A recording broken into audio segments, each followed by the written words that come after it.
पापा, मुझे तो आपने हमेशा नोट छापने की मशीन ही समझा। नीता की शादी जिस घर में हुई थी वो लोग बहुत लालची थे। यह बात नीता और उसके घर वालों को पहले समझ में नहीं आई थी। उन्होंने तो बस लड़का देखा, अच्छा लगा और कर दी नीता की शादी। नीता की शादी से पहले ही नरेश, नीता का पति, सारे घर का खर्चा उठाता था। नीता के ससुराल में उसके ससुर बिरजेश जी, सुरेश उसका देवर और दो नंदे अनीता और सुनीता, जिसमें से बड़ी अनीता की शादी हो चुकी थी।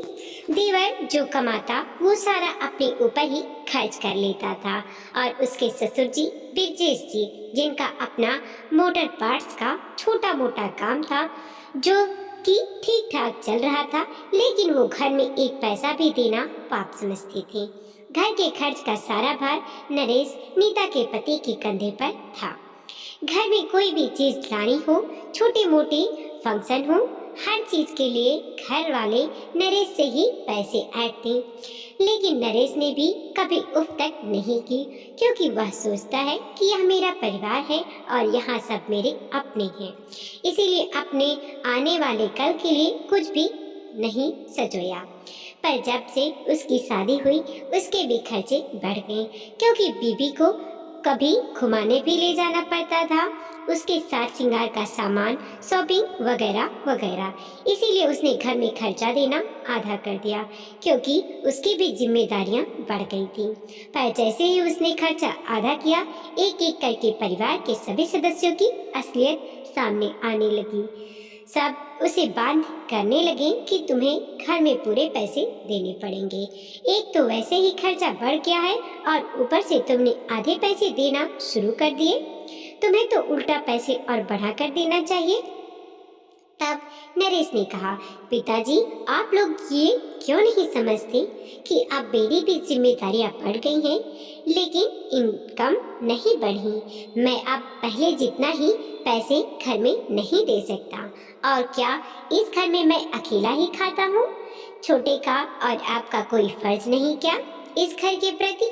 मैंने तो कभी अपना पराया समझा ही नहीं, लेकिन अब मैं इस हालत में नहीं हूँ कि घर का पूरा खर्चा दे सकूँ। तब बिरजेश ने कहा कि अगर तुम पूरा घर का खर्चा नहीं दे सकते तो तुम्हें इस घर को छोड़ना पड़ेगा। ये आप क्या कह रहे हैं पिताजी? ये घर भी मेरा ही लिया हुआ है। आप मुझे इस घर से जाने के लिए कह रहे हैं? एक एक पाई जोड़कर सलामी देकर मैंने इसे आपके नाम करवाया, क्योंकि आप घर के बड़े हैं, हमारे पूजनीय हैं। लेकिन मुझे नहीं पता था कि आप एक दिन मुझे ही इस घर से निकाल देंगे। बीमारी की वजह से वह इस दुनिया से आसमय चली गई। मैं 15 साल का था। पहले 7 साल की उम्र में मोटर पार्ट्स की दुकान पर बिठाया और 16 साल की उम्र में आपने नौकरी में झोंक दिया, यह कहकर कि मोटर पार्ट्स का काम तो अब मैं अकेले ही संभाल लूंगा, तुम नौकरी कर लो। लेकिन मैंने कभी उफ तक नहीं की। जितने भी पैसे मैं लाता सारे पैसे आपके हाथ में लाकर देता रहा और काम के साथ साथ ही पढ़ाई कंप्लीट की। 20 साल की उम्र में तो पूरे घर का खर्च मैं ही उठा रहा हूँ। बस जब तक मैं पूरा खर्चा उठाने के काबिल नहीं था तब तक आपने घर पर पैसे दिए। उसके बाद आपने घर में एक पैसा भी नहीं दिया, जबकि छोटे ने तो अभी 22 साल की उम्र से काम करना शुरू किया है और कभी एक पैसा भी घर में नहीं दिया। मेरे साथ ही ये अन्याय क्यों पिताजी? आपने बचपन से लेकर जवानी तक मेरे साथ अन्याय ही किया है। मेरे पंखों को उड़ान देना तो दूर, आपने तो उन्हें काट ही दिया। खिलौने से खेलने की उम्र में मेरे हाथों में मोटर पार्ट्स पकड़ा दिए बेचने के लिए। फिर जब काम जम गया तो मुझे माध्यमिक पास करते ही नौकरी पर लगा दिया। माँ ने भी कई बार समझाया कि मेरे बच्चे से उसका बचपन मत छीनो, लेकिन आपने उनकी एक ना सुनी। मैंने भी कभी उफ तक नहीं की। हर समय मुझे काम में झोंक कर रखा। कभी तो पिता का दुलार दिया होता। मुझे तो आपने हमेशा नोट छापने की मशीन ही समझा, जहां आपको नोट कम मिले। नहीं कि आपने मुझे घर से निकल जाने की फरमान जारी कर दी। मैं अभी कहाँ जाऊँगा नीता को लेकर, आप ही बताइए। वो सब मैं नहीं जानता, तुम 1 महीने के अंदर अपना इंतजाम कर लो। नरेश ने कई बार जवाब नहीं दिया और अपने काम पे निकल गया। अब 1 महीना पूरा हो गया और नरेश ने घर नहीं छोड़ा। तब ब्रजेश जी, नरेश के पिता ने अपनी जातियां शुरू कर दी। पहले भी सुबह का नाश्ता, दोपहर का खाना, रात का खाना, सबके कपड़े धोना सब नीता ही करती थी। उसकी ननद किसी काम को हाथ तक नहीं लगाती थी। बर्तन झाड़ू पोछा के लिए एक बाई रखी हुई थी। ब्रजेश जी ने उसे भी छोड़ दिया। सारा काम नीता के जिम्मे आ गया। इसी बीच शादी को 1 साल होने को आया और नीता प्रेग्नेंट हो गई, जिससे कारण नीता के अंदर हार्मोन परिवर्तन भी हो रहे थे और शारीरिक कमजोरी भी बहुत महसूस होती थी, क्योंकि उसे भूख भी इन दिनों कम लगती थी। खाना देखकर उबकाई आती थी और ऊपर से सारे घर का काम। इसीलिए वो प्रेगनेंसी के 2 महीने के दौरान ही मुरझा सी गई। अब और बर्दाश्त करना उसके लिए मुश्किल होता जा रहा था। नरेश से भी अपनी पत्नी की हालत देखी नहीं जा रही थी। उससे डर था कि वो अपनी पत्नी और होने वाले बच्चे को खो ना दे।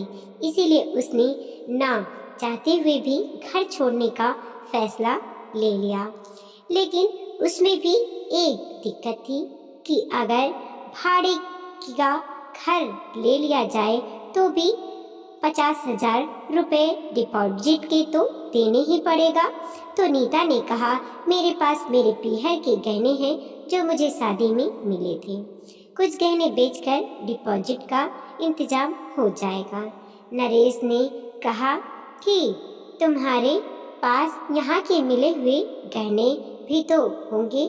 तो नीता ने कहा कि वो तो शादी वाली रात ही दीदी ने मुझसे ले लिए थे, ये कहकर कि तुम अभी बच्ची हो, संभाल नहीं पाओगी, मैं संभाल कर रख देती हूँ। पीहर वाले गहने तो मेरी अटैची में थे, इसीलिए मांगने की हिम्मत नहीं पड़ी। पहले मुझे भी पता नहीं था, वरना मैं नहीं देती। नरेश ने कहा, खैर छोड़ो, जाने दो। अब तुम अपने गहने मांगोगी भी तब भी यह लोग नहीं देंगे। बेकार बोलकर अपना मुंह गंदा करना है, छोड़ो। सारा कुछ तो पिताजी और भाई बहन हड़प चुके हैं, ये भी हड़प लेने दो। लेकिन तुम्हारे पीहर वाले गहने नहीं बिकेंगे। वैसे भी तुम्हारे पास इन गहनों के अलावा कुछ नहीं है। तुम चिंता मत करो, मैं अपने बॉस से उधार ले लूँगा और धीरे धीरे सैलरी में से कटवा लूँगा। इस तरह सब कुछ सोच विचार कर नरेश और नीता सामान पैक करके जाने लगे। तब ब्रजेश जी, नरेश के पिता और उसके भाई बहन ने कहा, कभी कभी आते रहना।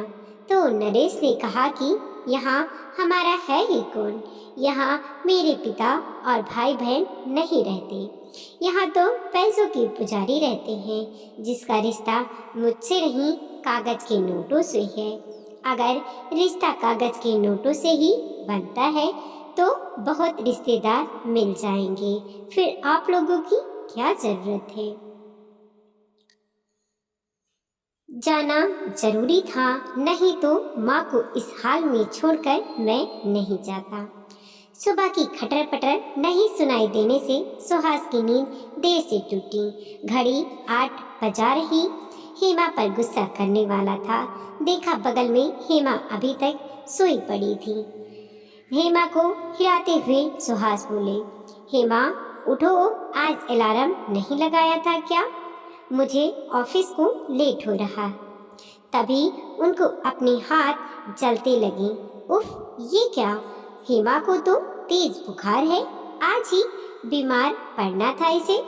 भुनभुनाते हुए सुहास जी बाथरूम की ओर भागी। जल्दी जल्दी तैयार हो रहे थे, बेटे ने दरवाजे पर दस्तक दी। आज माँ नहीं उठी? अभी तक सब ठीक है? वो तेरी माँ को तेज बुखार है। ऐसा करो, माही से बोलो चाय के साथ ब्रेड हेमा को देकर दवाई दे दे। मेरी बहुत इम्पोर्टेंट मीटिंग है, 10 बजे मैं चला। कहकर सुहास जी बैग उठाकर चले गए। बेटे ने माँ का बुखार देख अपनी पत्नी माही को बोला, माँ को बुखार है, तुम चाय बनाकर ब्रेड के साथ माँ को दे दो, और हाँ, बुखार की दवा भी दे देना। माँ शाम तक ठीक हो जाएगी। मेरे ऑफिस में आज क्लाइंट के साथ मीटिंग है, मुझे देर हो जाएगी। ऐसा करो, मैं कैब से चली जाती हूँ, तुम थोड़ा लेट चले जाना और माँ को चाय नाश्ता दे देना। कह बहू माही भी अपना बैग लेकर चली गई। बेटे हर्ष ने चाय बनाकर 2 टोस्ट सेक कर माँ के पास आया। माँ चलो चाय पीकर दवा खा लो। पर हेमा को बुखार तेज था। हर्ष ने सहारा देकर माँ को बिठाया और चाय टोस्ट खिलाकर बुखार की दवा देकर बोला, माँ आप आराम करो, मैं भी ऑफिस जा रहा हूँ, शाम तक आप ठीक हो जाओगी। कहे हर्ष भी ऑफिस चला गया। हेमा चाय नाश्ता कर दवा खा फिर लेट गई। परिवार का हर सदस्य इस तरह कह रहा, शाम तक आप ठीक हो जाओगे, मानो बुखार कोई मेहमान है, उसे शाम की ट्रेन पकड़नी है। हेमा उदास हो गई। मेरे बीमार होने से किसी को कोई फर्क नहीं पड़ता, तभी तो किसी ने भी छुट्टी नहीं ली, ना ये सोचा उसका बुखार बढ़ गया तो घर में किसी का रहना जरूरी है। भाग दौड़ की इस जिंदगी में किसी के पास किसी के लिए एक पल नहीं है बैठने की। तामीरदारी तो दूर की बात है, बेटे बहू को क्या कहें जब थोड़ा सा भी समय पति सुहेज के पास भी नहीं था, जो हेमा के पास बैठते। और बेटे को देखो, उसे भी अपनी माँ की कोई चिंता नहीं। अब तक माँ ही बीमार होती तो छुट्टी लेकर बैठ जाता। किसी ने सही कहा, जब तक बीवी नहीं आती तब तक बेटे माँ के होते हैं। और माँ ही को क्या कहूँ, मैं कितना भी करूँ उसे क्या फर्क पड़ेगा, रहूँगी तो सास ही ना, कौन सा वो अपनी माँ समझेगी। उदास मन से हेमा सोने की कोशिश करने लगी। कॉलबेल की तेज आवाज से हेमा की नींद टूटी।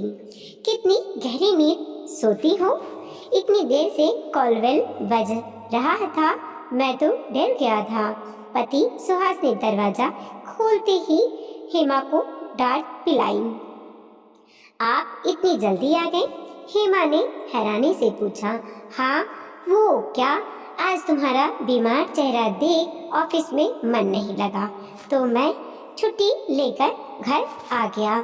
सुहास बोले। अब तक रुका बांध स्नेह के एक झलक से टूट गया। ये क्या, तुम रो क्यों रही हो? सुहास हैरानी से बोले।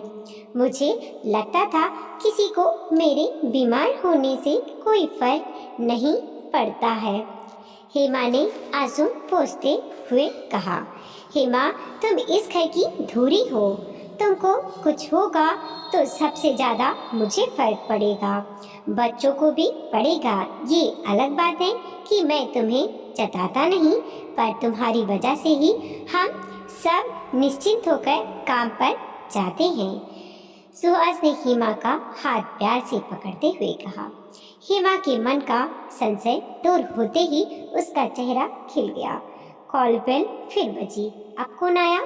बोलते सुहास ने दरवाजा खोला। सामने हर्ष खड़ा था। माँ, कैसी हैं आप? आप भी आ गए?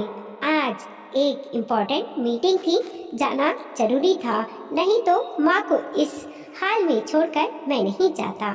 हर्ष चिंतित स्वर में बोला। दूसरे कमरे में लेटी हेमा सब सुन रही थी। मन की गांठ खुल गई। और नकारात्मक विचार से दूर हो खुशियों की बौछार हेमा का मन भीग गया।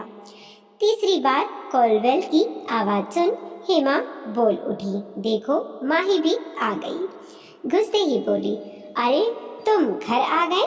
मैं तो सोची माँ अकेली है, उनको इस समय देखभाल की जरूरत है तो मैं छुट्टी लेकर आ गई, पर यहाँ तो सभी लोग छुट्टी लेकर आ गए। सबको एक साथ अपनी परवाह करते देख हेमा का मन साफ हो गया। मन प्रसन्न हो तो बीमारी भी आधी हो जाती है। शाम तक हेमा का बुखार उतर गया। कई बार बीमारी के दौरान हम स्त्रियां थोड़ी संवेदनशील हो जाते हैं, पर सखियों अपनों पर विश्वास जरूर रखें। अपवाद हो सकता है पर परवाह कम नहीं होती, बस जताने का तरीका अलग हो सकता है। आप सब क्या कहते हो जरूर बताना। वीडियो को लाइक कीजिए, कमेंट कीजिए और अपने दोस्तों के साथ जरूर शेयर कीजिए। चैनल पे नए हैं प्लीज़ सब्सक्राइब कीजिए और देखते रहिए मोटिवेशनल स्टोरी। मिलते हैं और एक नई कहानी के साथ।